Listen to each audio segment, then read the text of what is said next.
Bom dia, irmãos, graça e paz. Hoje nós vamos finalizar a série do Advento, a chegada de Cristo Jesus, e para isso eu gostaria de convidar você a abrir sua Bíblia em Lucas capítulo 2, a gente vai ler a partir do versículo 1.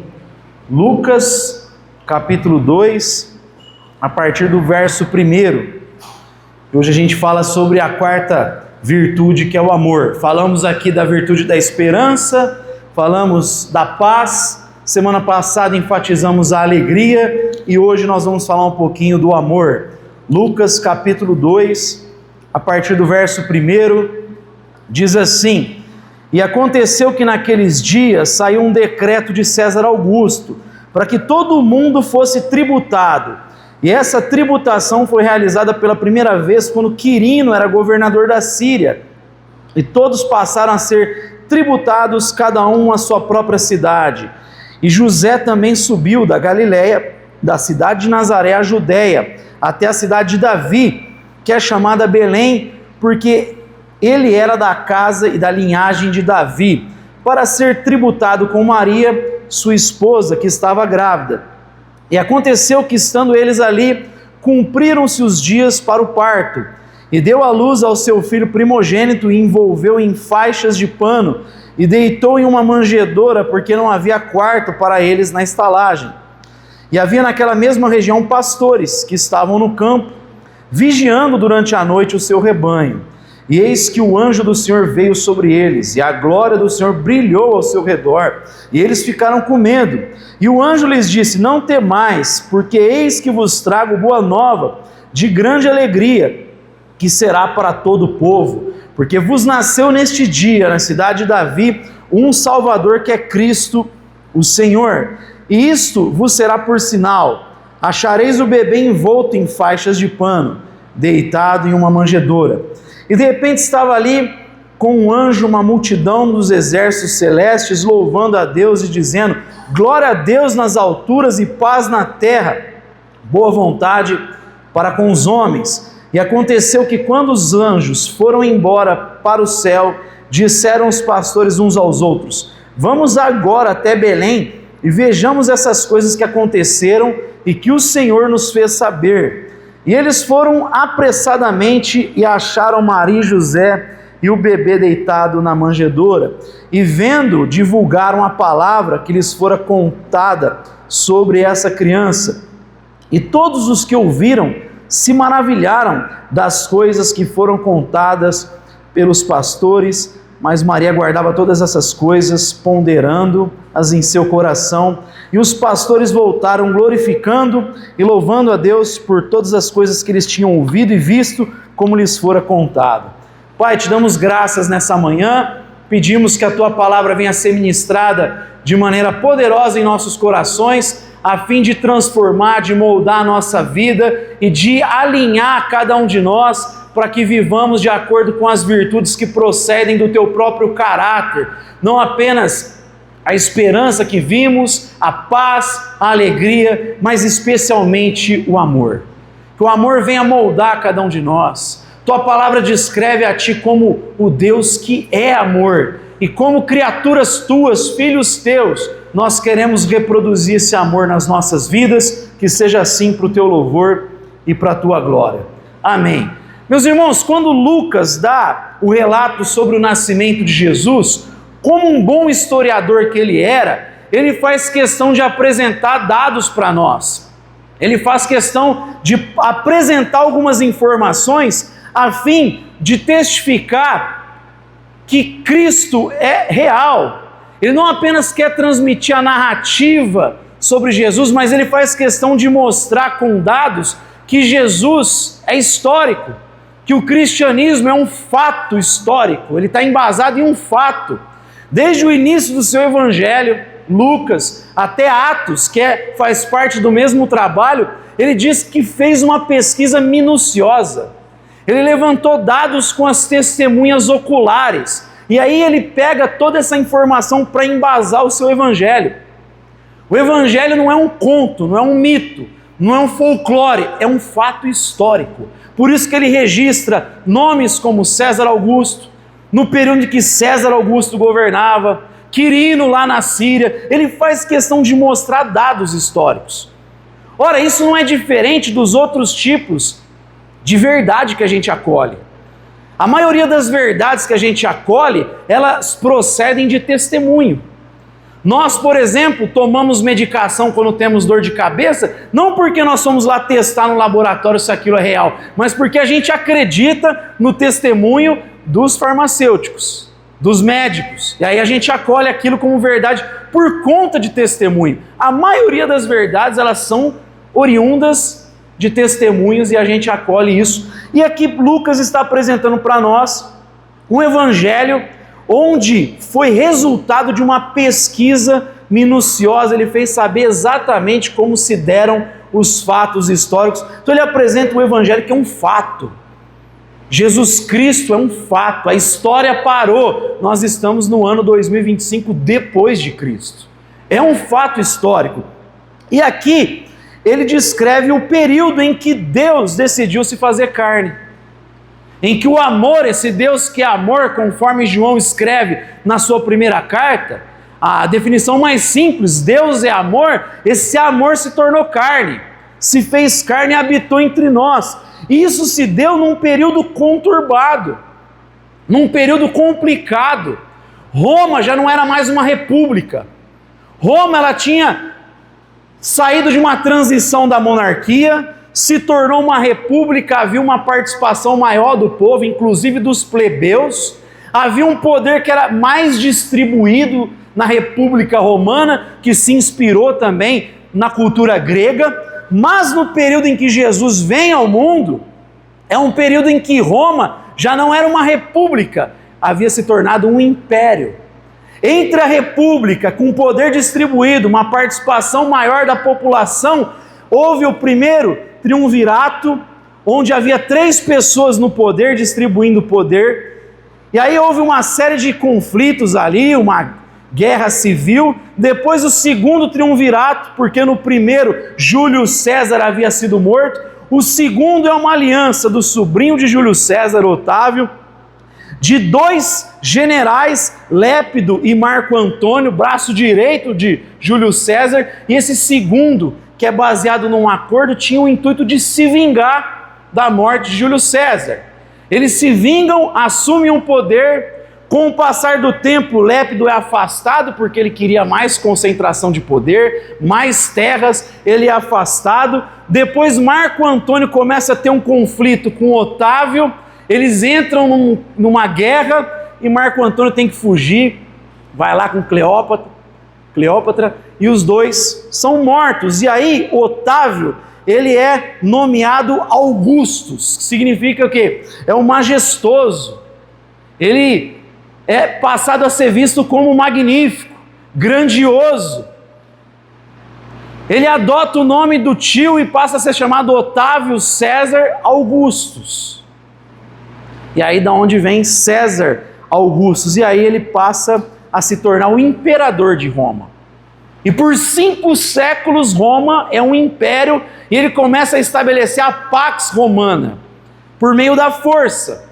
Eles se achegavam por meio dos seus exércitos fortes, um dos mais poderosos que pisou na terra, e estabelecia o seu governo e expandiu esse governo para todo o mundo antigo conhecido, através dessa Pax Romana. Isso aconteceu 27 anos antes de Jesus vir ao mundo. Jesus nasce, César Augusto está no poder. Há um império poderoso no poder. Essa versão que eu li aqui fala de tributo. Talvez a sua versão fala do censo. Todo mundo foi obrigado a ir lá na sua cidade natal porque eles estavam contando a cabeça dos seus súditos. Vamos ver quantos súditos estão debaixo do nosso império. É uma questão de controle, de impostos sobre os outros. Para que impostos? Para aumentar o poder militar, para equipar o exército, para encher o exército de soldados, para expandir o Império Romano, ainda mais, se tornar mais forte. É nesse período que Deus resolve entrar na história humana. Num período complicado, conturbado, violentos no poder, um ditador no poder. Jerusalém é uma cidade pequena ali, subjugada, está debaixo do domínio romano, e Deus decidiu entrar na história dessa forma. Agora, o curioso é que Lucas diz que por mais que esse homem está impondo à força a sua vontade, vá cada um para a sua cidade natal, porque nós vamos contar a população a fim de tributar esse povo, Lucas descreve que tudo isso acontece porque antes houve um decreto divino. Porque lá no Antigo Testamento já havia uma profecia em Miqueias, por exemplo, que o Salvador nasceria em Belém.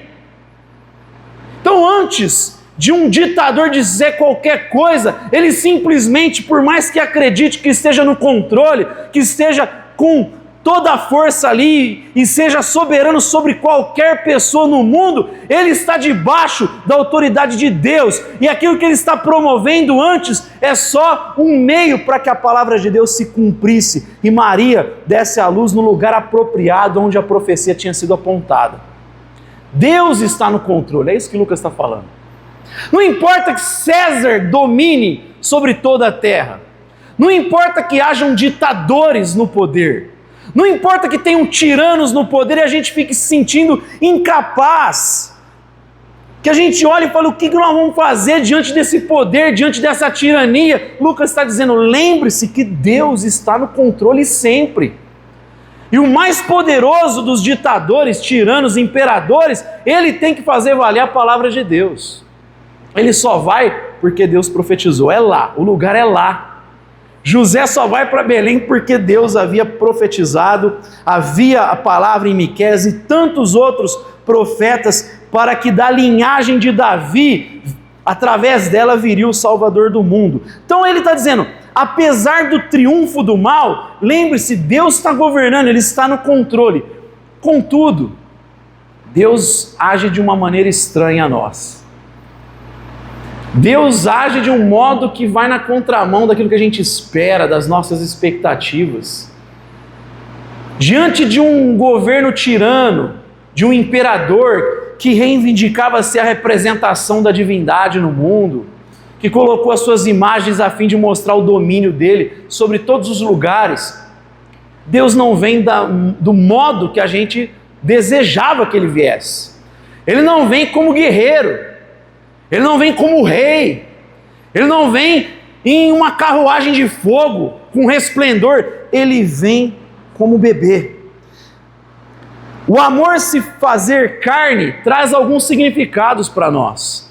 Primeiro deles é um chamado à participação da lógica inversa do mundo. Deus vem na lógica inversa desse mundo. Ele não vem por meio da violência, ele vem de uma maneira que contradiz, que contraria tudo isso. Olha o contraste, de um lado a gente tem um imperador, do outro lado a gente tem um bebê. De um lado a gente tem força, poder militar, um dos exércitos mais poderosos que pisou nesse mundo. Do outro lado a gente tem vulnerabilidade, Deus se colocando aos cuidados de um casal adolescente. De um lado a gente tem riqueza, do outro lado a gente tem simplicidade e pobreza. A gente tem um Deus que os pais não são ricos, não tem abundância financeira. Pelo contrário, quando o apresentam no templo, levam lá um casal de pombinhos, que era uma oferta de gente pobre. Então há um contraste gigantesco. E isso acontece porque, como eu disse, Deus vem na contramão da lógica da violência. Deus está vindo de um modo para acabar com o mal, acabar com o pecado. Para Deus acabar com o mal no mundo, Ele deveria acabar com o malvado, que somos nós. Mas entre acabar com o malvado, Ele decidiu sofrer a fim de redimir o malvado, a fim de redimir a gente, a fim de redimir a criação de todo o mal. Mas para redimir a criação do mal, Ele teve que vir de um modo em que não replicasse a violência e não replicasse a maldade do mundo. Ele vem em fraqueza, Ele vem em bondade, Ele vem em amor. Ele não vem com tirania, Ele vem como servo. É o contrário de tudo aquilo que a gente vê da lógica humana. O mal ele só pode ser vencido se ele for absorvido pelo bem. Para a gente acabar com o mal, para Deus acabar com o mal, Ele precisou absorver essa maldade, absorver esse pecado a fim de redimir todas as coisas, a fim de redimir o homem, a fim de redimir a própria criação.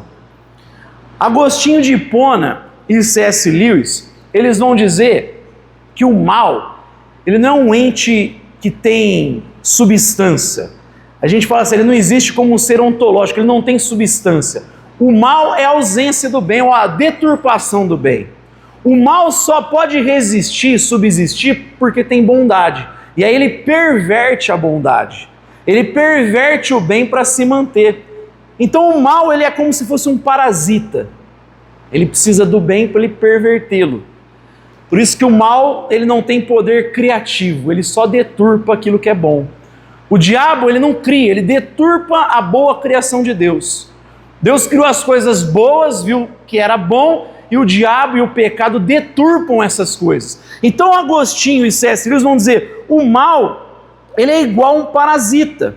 Ele não é uma substância, ele existe em função da deturpação que ele promove do bem. Ou seja, para ele se manter, ele tem que levar cada um de nós a raciocinar nos próprios termos da maldade. O ser humano, ele quer replicar o mal com o mal. A gente quer retribuir o mal com o mal, a violência com violência, mas fazendo isso a gente só reproduz o mal e a gente permite que ele se mantenha, que a maldade se prolongue, que ela se expanda. Deus veio numa lógica contrária, Ele não vai retribuir a maldade com a maldade, a violência com a violência. Ele veio absorver isso. O mal só vai ser eliminado quando a gente se recusar a replicá-lo e decidir absorvê-lo. Para quê? Para que haja a possibilidade criativa que o bem promove. O bem, ele é capaz de criar um mundo novo, fazer novas todas as coisas. Só o bem pode produzir algo bom, e é por isso que Deus se faz carne, mas não vem na lógica desse mundo, não vem como imperador, como eu disse. Não vem através de um meio violento, ele vem como servo. Os governantes dominam entre as nações, não será assim entre vocês. Quem quiser ser o maior deverá ser servo de todos, porque nem mesmo o Filho do Homem veio para ser servido, mas para servir e dar a sua vida em resgate por muitos. Enquanto o mundo tem tiranos que são servidos, Deus vem como servo e lava os pés dos apóstolos. Enquanto o mundo retribui a maldade com maldade ou com violência, Deus vem com bondade a fim de absorver e eliminar essa maldade da criação e tornar novas todas as coisas. Antes de eu prosseguir, só fazer um adendo aqui, uma observação para a gente entender um pouco melhor o que eu quero dizer e para evitar um possível erro. Quando eu digo que como seres criados por Deus, a gente tem que entender que somos chamados a não participar dessa lógica do mundo, mas participar do pensamento do reino de Deus, adotar a visão do reino de Deus, e essa visão nos chama a retribuir o mal com o bem, a retribuir a violência abençoando, orando. Isso não significa que não exista função do Estado, por exemplo, de punir o malfeitor, que Paulo vai dizer em Romanos 13 que o Estado traz a espada. Obviamente, no mundo caído, Deus colocou aspectos que servem para diminuir a maldade. Um desses é a pena de morte pelo Estado, para que ele venha refrear crimes hediondos. Então existe uma função. Obviamente a Bíblia fala também sobre a autodefesa. O próprio Jesus, um pouco antes de ser preso, ele fala para os discípulos, quantas espadas você tem? 2? Ele fala, é o bastante. Para que eles precisavam de espada? Porque no caminho havia perigos de assaltantes. Eles carregavam espadas. De onde Pedro arrancou a espada lá que ele cortou? Eles tinham espada. A Bíblia não tem nada contra essa autodefesa. Claro que isso é feito todo com critério. Existem lá critérios no Antigo Testamento, mas até nesse processo, inclusive da guerra, né, às vezes existem soldados cristãos, policiais, né? Até nesse processo, quando a pessoa não tem outra alternativa a não ser a fim de proteger a sua família, ter que acabar tirando a vida de um perverso, até nesse processo, a gente não pode fazê-lo com ódio no coração. C.S. Lewis, ele vai dizer que era muito possível um soldado que tem essa consciência encontrar um oponente depois de um dia de guerra, onde os acordos é só durante a batalha. Se ele encontrasse um inimigo no bar, eles poderiam celebrar juntos, porque até mesmo quando ele ia contra o outro, ele não poderia ser movido por ódio. Por isso que existe uma diferença no grego, quando diz não matarás, a expressão, a NVI traduz bem, não cometerás assassinato, porque nem toda morte causada é movida por esse ódio, por esse desejo de vingança. Então a Bíblia, até nesses casos que ela prescreve e autoriza, é no sentido de proteção. Você não tem outra saída a não ser fazer isso. Você não pode ser movido por ódio. Mas dito isso, para a gente evitar qualquer tipo de má compreensão, Deus nos chama a participar de uma lógica inversa a esse mundo. Por isso que ele diz, bem-aventurado quando você é perseguido por causa da justiça. Os que querem viver piedosamente em Cristo Jesus serão perseguidos. Ele diz que se o teu inimigo, Paulo, em Hebreus, tiver fome, dá de comer, tiver sede, dá de beber. Foi dito aos antepassados, ame o teu amigo, o teu companheiro, e poderás odiar o teu inimigo. Eu, porém, vos digo, ame os vossos inimigos, abençoe os que os amaldiçoam, ore por aqueles que vos maltratam e vos perseguem, porque assim vocês serão chamados filhos de Deus. Porque Ele faz nascer o sol sobre bons e maus e cair a chuva sobre justos e injustos. Qual que é a ideia? Absorva a maldade. Você pode ganhar inclusive o teu inimigo quando você decide não perpetuar a maldade, não replicar a violência, mas sofrer injustamente para redimir o mal e quem sabe tornar o seu inimigo seu amigo. A lógica do reino de Deus é essa: absorva a maldade através da recusa em replicar a maldade, mas pela decisão de promover o bem, porque só o bem pode criar um mundo novo. Martin Luther King, que combateu a segregação racial nos Estados Unidos, olha o que ele diz: a escuridão não pode expulsar a escuridão, somente a luz pode fazer isso. O ódio não pode expulsar o ódio, apenas o amor pode fazer isso. Não dá para combater o ódio com ódio, você só está replicando o ódio. Não dá para combater a escuridão com escuridão. Você quer combater o perverso sendo perverso? Não, você está só alimentando o parasita. Para acabar com a maldade, eu preciso absorvê-la através da promoção do bem. Retribuir o bem com o mal é diabólico. Se retribuir alguém que te faz o bem com maldade, isso é diabólico. Retribuir o bem com o bem ou o mal com o mal é humano. Mas retribuir o mal com o bem é divino.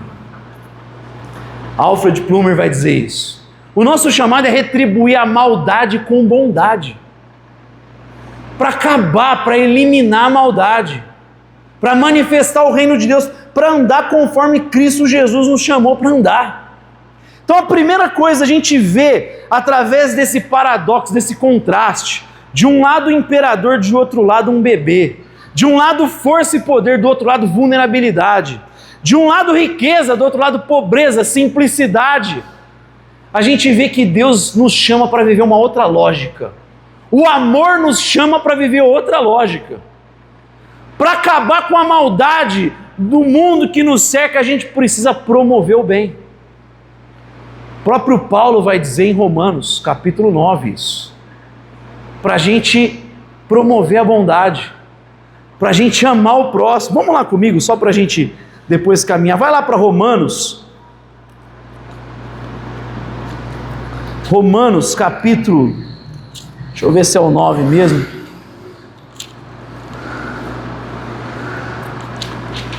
Na verdade não é o 9 não.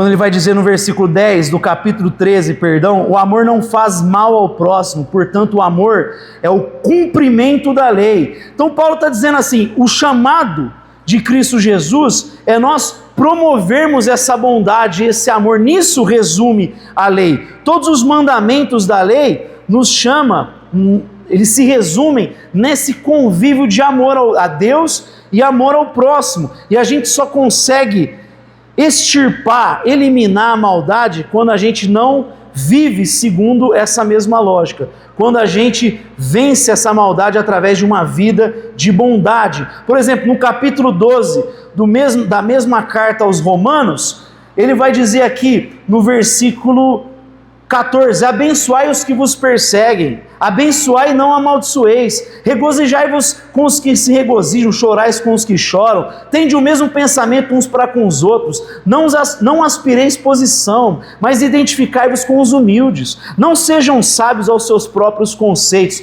Aí o verso 17, não retribuas a nenhum homem mal por mal, procurai as coisas honestas, a vida de todos os homens, se for possível, no que depender de vocês, viver em paz com todos os homens. Amados, não vos vingueis a vós mesmos, mas dai lugar à ira, porque está escrito, a vingança é minha, eu recompensarei, diz o Senhor. Portanto, se o teu inimigo tiver fome, alimento, se tiver sede, dá-lhe de beber, porque fazendo isso, amontoarás brasas de fogo sobre a sua cabeça. Não sejais vencidos pelo mal, mas vence o mal com o bem.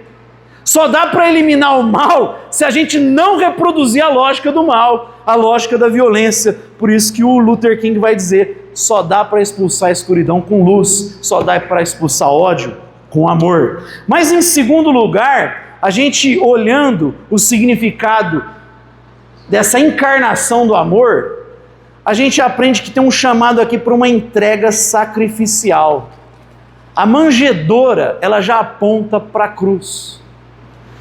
Jesus, ele é envolto em panos. Após sua morte, ele é envolto em panos. Possivelmente essa manjedoura, o lugar ali onde eles estavam, era uma gruta. Jesus, depois de morto, é colocado numa gruta. Desde o seu nascimento, ele já aponta para o seu propósito. Jesus disse para Pedro, certa ocasião, arreda, que você está cogitando de coisas de homens e não de Deus, quando ele diz, jamais você vai para a cruz. E ele fala, arreda que essa sugestão é diabólica, arreda Satanás, porque eu vim precisamente para a cruz. Jesus veio para morrer, para absorver o mal e redimir o homem e a criação. Ele veio exatamente para redimir todas as coisas, para sofrer a punição que nós merecíamos. É uma entrega ao sacrifício, desde o seu nascimento ele está apontando para a sua morte na cruz e a sua ressurreição, para o seu propósito. Ele vai trabalhar com as ferramentas que vão executar. Ele vai trabalhar como carpinteiro. O que o carpinteiro usa? Martelo, prego. Como é que ele é morto? Tem martelo, tem prego. Psicologicamente ele está pronto para a cruz. Ele sabe exatamente o motivo dele estar nesse mundo. Eliminar o mal. Acabar com a violência. Acabar com o pecado. Fazer novas todas as coisas. E desde o momento que ele pisa nesse mundo, ele começa o processo de redimir todas as coisas. De absorver a maldade para criar um mundo novo, novos céus e nova terra, onde habita a justiça. Então, desde o seu nascimento, a gente vê o quê? Entrega, Deus entregando o seu filho aos cuidados desse jovem casal. A gente vê desde o começo rejeição, não havia lugar para eles em lugar nenhum. Não tinha hospedaria, ele foi rejeitado desde o seu nascimento. E desde o seu nascimento ele está sob ameaça. Herodes manda executar crianças de 0 a 2 anos. De 2 anos para baixo mata todas. Desde o seu nascimento ele vive sob ameaça. Nós somos chamados a viver sobre a mesma lógica, a lógica da cruz. Somos chamados a uma entrega sacrificial. Olha a figura que Jesus descreve para os seus discípulos. eu vos envio como ovelhas no meio de lobos. Gente, lobo devora ovelha. Ele está dizendo a vida cristã de sacrifício, a vida cristã de entrega. Se eu, sendo mestre e Senhor, lavei os vossos pés, vocês devem lavar os pés uns dos outros, porque eu vos dei o exemplo. É uma vida de entrega, de sacrifício, de serviço. É da toalha, é da bacia, não é do cetro, da coroa, do resplendor, é do serviço. Eu já citei aqui Apocalipse 5, quando João está chorando, porque não foi encontrado alguém digno de abrir o livro, selado por dentro, por fora. O livro é história humana. E aí João, naquela visão do Apocalipse, começa a chorar. E aí o ancião, esse ser celestial, se aproxima de João e diz: não chore, eis o leão da tribo de Judá que venceu. E aí o texto diz que João olha e vê um cordeiro, como se tivesse sido morto. E aí tem um autor cristão brasileiro que fala assim: ou o ancião não sabe a diferença de cordeiro e leão, ou João olhou para o lado errado, ou cordeiro e leão são a mesma pessoa. Contudo, o ser celestial que está na glória olha e vê o leão que venceu da tribo de Judá, e o João que é da terra, ele olha e vê o cordeiro que foi morto. E esse autor diz: a nossa espiritualidade é a espiritualidade aqui do cordeiro. A gente só consegue imitar aquilo que a gente vê. E o João que é da terra olha e só consegue ver o cordeiro que foi morto. O chamado para viver já é o chamado da espiritualidade do cordeiro que se entrega em sacrifício a favor da causa do reino de Deus. A gente sabe da glória do leão. A gente sabe que conta com o apoio do leão da tribo de Judá, que a gente vence porque ele venceu. Mas o jeito de viver aqui é a espiritualidade da bacia, da toalha, do cordeiro. Ovelhas entre lobos. Uma vida de doação. Vocês são o sal da terra, precisa salgar o mundo, precisa se entregar ao mundo. Vocês são a luz do mundo, precisa mostrar isso ao mundo. É uma vida de disposição, de serviço, de entrega. Ou seja, Jesus entrega, rejeição, ameaça. Jesus, ele está assumindo o custo do pecado. Alguém que precisa assumir o custo do pecado para reverter a história. Jesus entrou na história, o amor se fez carne para assumir esse custo, esse preço.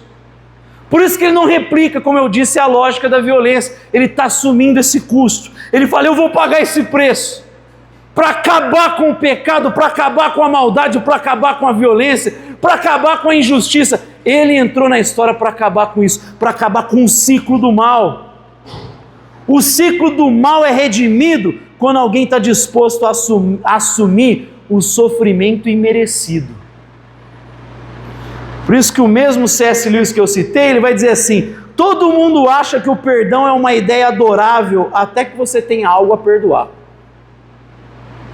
Todo mundo acha linda a ideia do perdão, até que alguém te faça algo e você tenha que perdoar. E perdoar tem a ver com doação.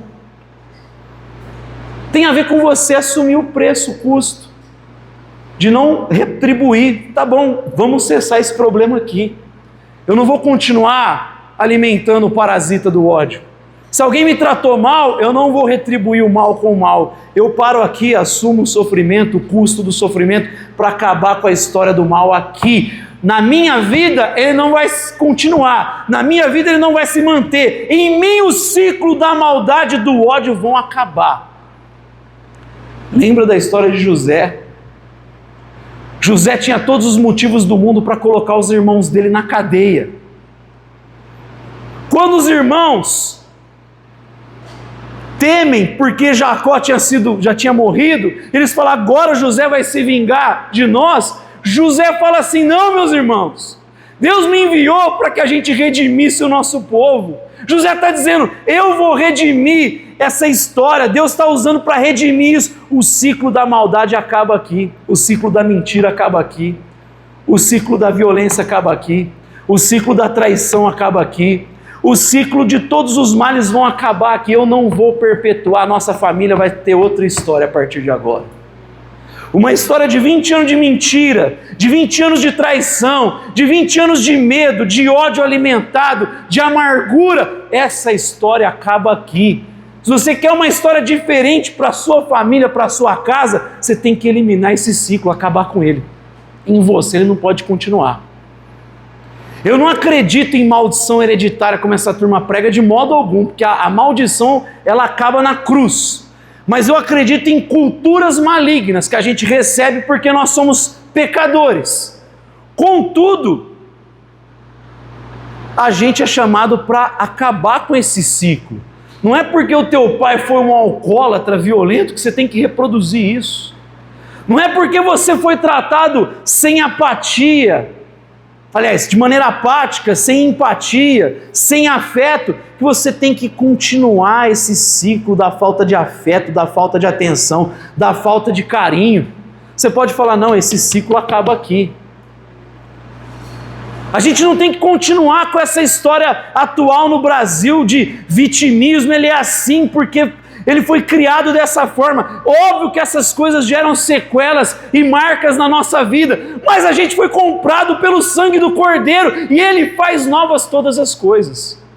Ele pode tornar uma nova história em nós. O ciclo do ódio pode acabar em você. Você fala, de mim não passa isso.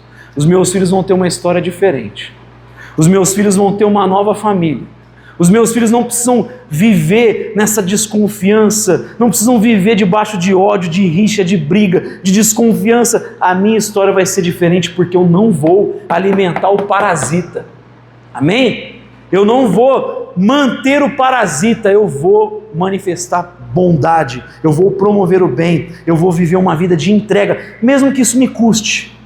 Perdoar custa. É o preço pago por quem ama. Se a gente é chamado para viver a lógica do amor, do ágape, eu preciso assumir esse custo.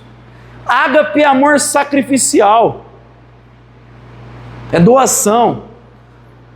Todos os outros amores naturais têm que ser encharcados pelo ágape. O eros, que é o amor romântico, qualquer um pode ter, um homem por uma mulher, a mulher pelo seu marido. O amor fraternal, filéu, qualquer amigo pode ter um pelo outro. O amor estorge, que é o amor afeição que uma mãe tem pelo filho, o pai tem pelo filho, qualquer um pode ter isso. Isso são amores naturais. Mas esses amores naturais precisam ser norteados pelo ágape, até para eles não serem absolutizados. Porque quando eles se tornam absolutos, a gente passa a idolatria, a gente cai na idolatria. É por isso que uma mãe que tem afeto pelo filho, ela pode sufocar a vida do filho, se tornar totalmente necessário, o filho não consegue nem andar sozinho, porque ela tornou aquele amor absoluto. Ou o casal que torna absoluto o amor romântico, aquele ciúme possessivo, ele se tornou absoluto. Ou aquela amizade que não pode entrar outro amigo, não, ele só é meu amigo, isso não é nem parte do amor fraternal, o amor fraternal que é outros companheiros. Para esses amores não se tornarem absolutos na nossa vida, eles precisam ser marcados pelo ágape. A gente precisa ser batizado pelo amor que vem de Deus. A gente não produz ágape, a gente só recebe ágape se a gente estiver conectado em Deus. Não tem como viver o ágape se não estiver conectado em Deus. E aí, recebendo isso, a gente pode pagar o custo de perdoar, a fim de acabar com a maldade. Então a segunda coisa é um chamado para uma entrega sacrificial. E por fim, meus irmãos, o amor se fazer carne significa confiança na transformação do outro, na transformação do mundo, na transformação das coisas. Paulo dizendo em 1 Coríntios 13, que é o capítulo do amor, ele diz, o amor tudo crê, tudo espera, tudo suporta, tudo sofre, tudo crê, tudo espera, tudo suporta. A gente se mantém perseverantes no amor porque a gente sabe que Ele vai redimir tudo, que Cristo está redimindo tudo. Não é uma utopia, a Bíblia diz, Cristo tem a palavra final. A paz já entrou na história, é o que o texto nos diz. O anúncio do anjo, glória a Deus nas alturas e paz na terra aos homens, a quem Deus concedeu boa vontade. Ou seja, a paz já começou a reinar sobre a terra. E essa paz vai se expandir. Lembra que eu falei na segunda reflexão que paz é harmonia, é shalom. A paz coabita com a justiça. Esse mundo de harmonia plena, ele vai acontecer. Ele será concreto, completo, mas ele iniciou já. Com Cristo começou. Ele está redimindo todas as coisas nos céus e na terra. E isso vai se completar na era vindoura com a parúzia, com a vinda de Cristo Jesus. Mas a gente já vive nessa certeza aqui. Como eu sei que a vitória é certa, e que a paz vai reinar, e que o nome de Deus vai ser glorificado, eu já vivo assim, a partir dessa certeza. É essa esperança que me move enquanto eu estou aqui. Então essa certeza que dá confiança, é o anúncio alegre dos pastores. Eles saem contando para todo mundo que eles viram. Gente, eles viram uma criança no império poderoso como o de Roma, no reinado de César Augusto. Eles olham uma criança e saem, olha, o reino de Deus chegou. Deus começou a atuar na história. Ele começou a fazer novas todas as coisas. Só olhando para um bebê eles têm certeza, Deus começou. O Rei dos Reis e o Senhor dos Senhores nasceu. Nós vimos. Olhando para um bebê, eles anunciam com alegria e confiança. É a convicção isso aqui, meu irmão, que a semente frutifica. Jesus diz, o reino de Deus é como uma semente de mostarda. É a menor, mas ela se torna a maior das hortaliças. É certeza que vai crescer e prosperar. O reino de Deus é como uma mulher que pega o fermento e coloca no meio da massa. Você não consegue discernir, ele está lá entrelaçado na sociedade, mas é certo que a massa vai crescer. De maneira imperceptível.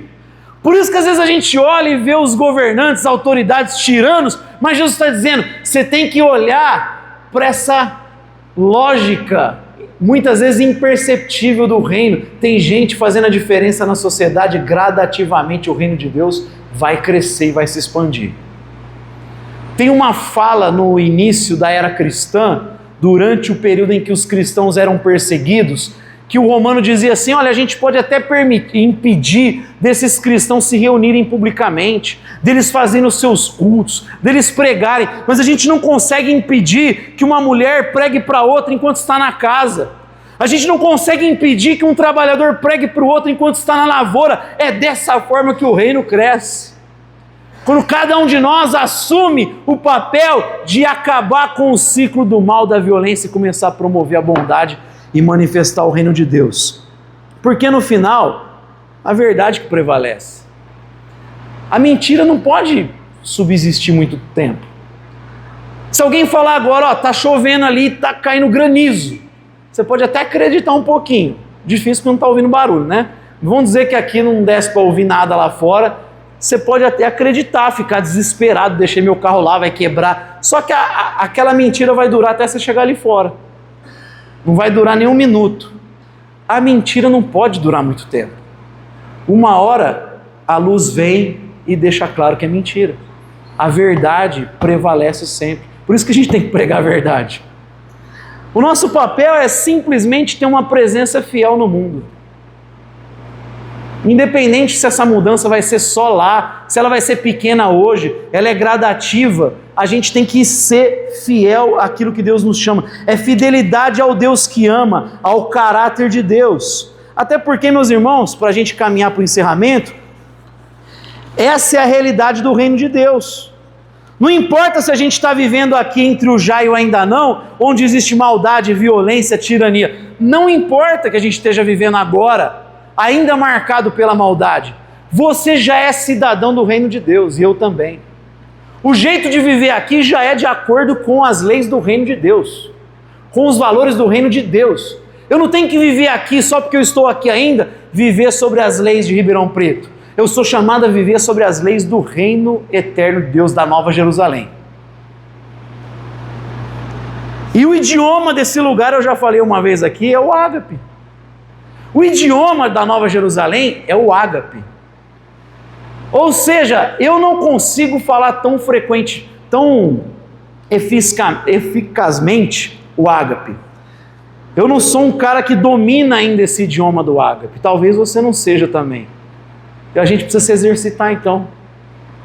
Sabe quando a gente fala, eu não sei ágape fluente. Eu só falo, não sei inglês fluente, não sou fluente. Nem eu sou fluente em ágape, eu tenho certeza que você não é também. Mas o nosso chamado já é viver de acordo com esse idioma. E a gente precisa se exercitar nele, porque lá no céu é isso, meu irmão. Ou a Nova Jerusalém que desce e vai transformar tudo. Quando a gente viver eternamente com Deus, a língua lá é essa, não tem outra. Porque a fé vai passar. A esperança. E o texto diz lá em 1 Coríntios 13, o maior é o ágape, é o amor. O amor vai permanecer. É o idioma da eternidade. Então, meus irmãos, o amor se fez carne. Por isso, não replique o mal na tua vida. Não alimenta esse parasita da violência, da maldade. Viva a lógica inversa do reino de Deus. Absorva toda a maldade com bondade. Toda mentira com verdade. Toda a escuridão com luz. Porque o amor se fez carne, assuma o custo do pecado, da maldade. Acolha o sofrimento injusto. Faça cessar o ciclo da maldade, do ódio, não deixa passar da tua vida. Acabe em você. Perdoa, promova o bem, ame o próximo. Persevere no ágape, porque como eu falei, ele tudo sofre, tudo crê, tudo espera, tudo suporta. A gente tem que acreditar na redenção, ter convicção na mudança. Viva a realidade do reino inaugurado com a chegada do bebê Jesus. O ágape jamais vai acabar. Amém? Que Deus nos capacite para que essa virtude tão crucial do reino de Deus seja algo cada vez maior na minha e na sua vida. Viver a lógica do ágape. Amém? Vamos ficar de pé, ter uma palavra de oração.